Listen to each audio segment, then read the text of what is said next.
नमो बुद्धाय। जय भीम। जय भीम। जय भीम। जय भीम। जय भीम। जय भीम। जय भीम। जय भीम। जय भीम। जय भीम। जय भीम। जय भीम। नमो बुद्धाय। जय भीम। जय भारत। जय भीम। जय भीम। जय भीम। जय भीम। जय भीम। जय भीम। जय भीम। जय संविधान। बाबा साहब भीमराव अम्बेडकर जिंदाबाद, उनका संविधान जिंदाबाद। 25 जून 2024 घड़ी में दोपहर के 3:33 हुए थे। लोकसभा में पीठासीन अधिकारी की कुर्सी की तरफ से आवाज आई, श्री चंद्रशेखर। रौबदार मूछें, नीला सूट और हाथ में संविधान लिए चंद्रशेखर सीढ़ियों से नीचे उतरते हैं और संसद पद की शपथ लेते हैं। चंद्रशेखर एक ऐसा दलित चेहरा जिन्होंने 2024 लोकसभा में पहली बार सांसद पद की शपथ ली। लेकिन चंद्रशेखर इकलौते दलित सांसद नहीं हैं। इनके अलावा संजना जाटव, शांभवी चौधरी, अवधेश प्रसाद पासी, चरणजीत सिंह चन्नी और चिराग पासवान समेत कई ऐसे दलित चेहरे हैं जिन्होंने पहली बार संसद में कदम रखा। इनमें से 10 सांसदों के बारे में आज हम आपको इस वीडियो में बताएंगे। लेकिन पहले बात चंद्रशेखर की। उत्तर प्रदेश की राजधानी लखनऊ से 693 किलोमीटर दूर जिला है सहारनपुर। इसी सहारनपुर में एक इलाका पड़ता है, नाम है छुटमलपुर। इस इलाके में एंग्लो हिंदुस्तान नाम का एक इंटर कॉलेज भी है। एक दिन एक दलित लड़का कॉलेज जल्दी पहुंच गया। आधे घंटे बाद वो खून से लथपथ पड़ा था। उसे सवर्ण जाति के बच्चों ने बहुत मारा क्योंकि उसने बेंच साफ नहीं की थी। 8 दिन बीते, सवर्ण लड़कों ने उसे फिर पीटा। वजह थी कि एग्जाम में वो सवर्ण बच्चों से ज्यादा नंबर ले आया। दलित बच्चे ने जब ये बात अपने घर वालों को बताई तो उन्होंने न्याय पाने के लिए हिम्मत दिखाई। वो एक वकील के पास पहुंचे। वकील का नाम था चंद्रशेखर। चंद्रशेखर के पास जब ये मामला पहुंचा तो उन्हें लगा कि सीधे तरीके से तो शायद न्याय मिलना आसान नहीं। इसलिए उन्होंने एक संगठन बनाया, नाम रखा भीम आर्मी। ये संगठन दलितों को न्याय दिलाने के लिए लड़ने लगा। संगठन बनने के बाद उस दलित बच्चे की समस्या का समाधान भी हुआ। इसके साथ ही जन्म हुआ भीम आर्मी चीफ चंद्रशेखर का, जिन्होंने एक मामूली वकील से नेता बनने की तरफ अपना पहला कदम रख दिया था। समय बीतता गया और चंद्रशेखर लाखों लोगों को जोड़ते हुए उनकी आवाज उठाते उठाते एक बड़ा नाम बन गए। साल 2020 में चंद्रशेखर ने अपनी आजाद समाज पार्टी भी बना ली। फिर आया साल 2022। उत्तर प्रदेश में विधानसभा चुनाव हुआ। चंद्रशेखर ने तय किया कि वो चुनाव लड़ेंगे और लड़ेंगे भी यूपी के सीएम योगी आदित्यनाथ के खिलाफ।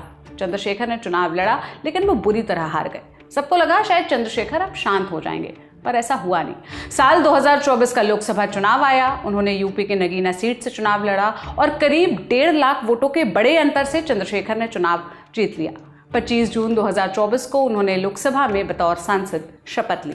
शपथ लेते ही लोकसभा में चंद्रशेखर का धाकड़ अंदाज नजर आया। उनकी शपथ के पीछे से आवाज आई, पूरा भाषण देंगे क्या? जिस पर चंद्रशेखर ने भी भारी आवाज में जवाब दिया और कहा, वही तो देने आए हैं, हम बोलेंगे और आपको सुनना भी पड़ेगा। अब दूसरी दलित नेता जिनकी खूब चर्चा हुई वो है संजना जाटव। साल 2024 के लोकसभा चुनाव का रिजल्ट आने के बाद एक लड़की का डांस करते हुए वीडियो खूब वायरल हुआ था। 26 साल की वो लड़की हैं संजना जाटव, जो राजस्थान के भरतपुर से चुनाव जीतकर संसद पहुंच गई। संजना अलवर जिले के कठमूर में रहती हैं। वो जब 18 साल की थी तो घर वालों ने कप्तान सिंह से उनकी शादी करवा दी। कप्तान सिंह राजस्थान पुलिस में कांस्टेबल है। संजना के ससुर हरभजन सिंह कॉन्ट्रैक्टर और बड़े ससुर कमल सिंह सरपंच हैं। बड़े ससुर के कहने पर ही संजना राजनीति में आई। साल 2021 में अलवर में जिला परिषद का चुनाव हुआ। संजना ने वार्ड नंबर 29 से चुनाव लड़ा और वो जीत गई। जिला परिषद की सदस्य बनने के बाद संजना अपने ससुर के साथ जयपुर में कांग्रेस नेताओं से मिलने गई। वो एक कांग्रेस नेता के घर पहुंची तो वहां पहले से ही करीब 150 लोग बैठे हुए थे। संजना को वहां से बाहर निकाल दिया गया। बोला गया कि इनको नेता बनने की बड़ी जल्दी है। संजना के ससुर को यह बात बहुत खराब लगी। उन्होंने तय किया कि संजना को विधानसभा चुनाव लड़वाएंगे।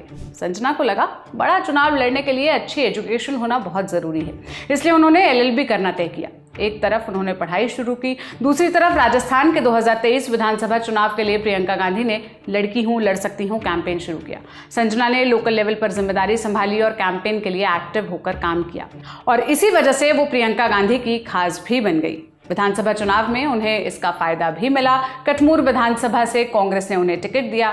चुनाव हुए लेकिन संजना मात्र 409 वोटों से हार गई।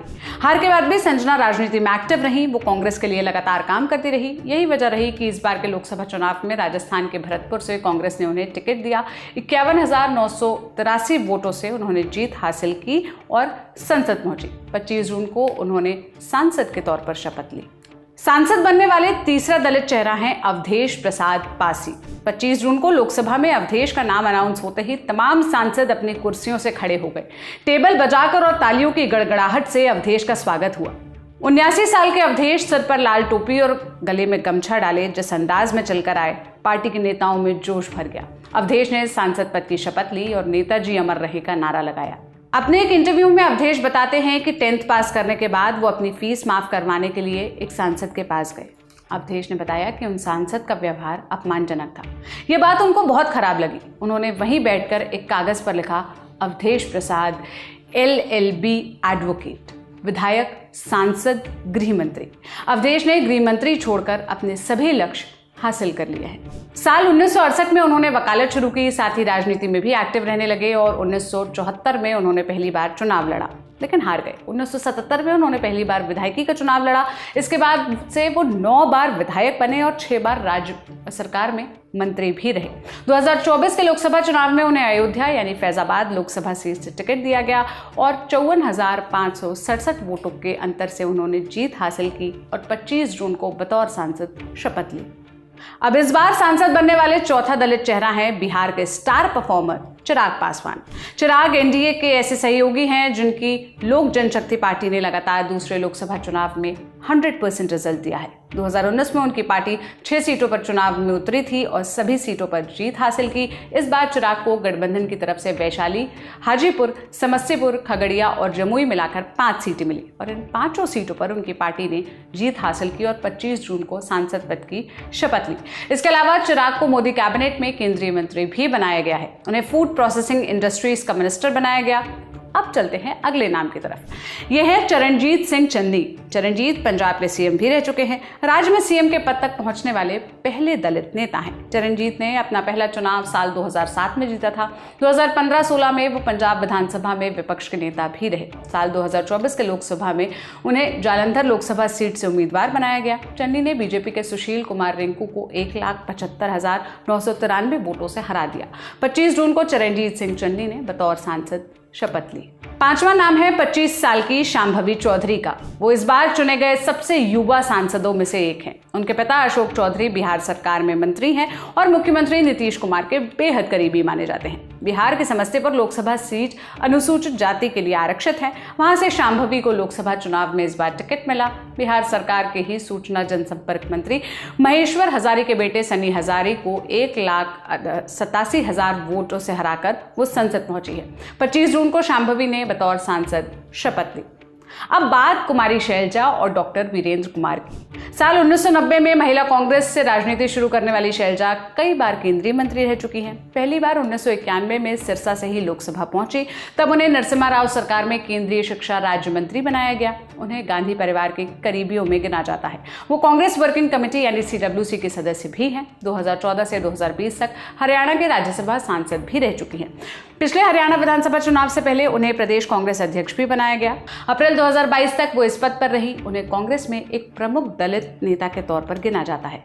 शैलजा एक बार फिर हरियाणा की सिरसा लोकसभा सीट से सांसद चुनी गई हैं। उन्होंने बीजेपी के अशोक तंवर को 2,68,000 वोटों से हरा दिया। 25 जून को उन्होंने बतौर सांसद शपथ ली। वहीं भाजपा नेता डॉक्टर वीरेंद्र कुमार लगातार 8वीं बार लोकसभा सांसद बने हैं।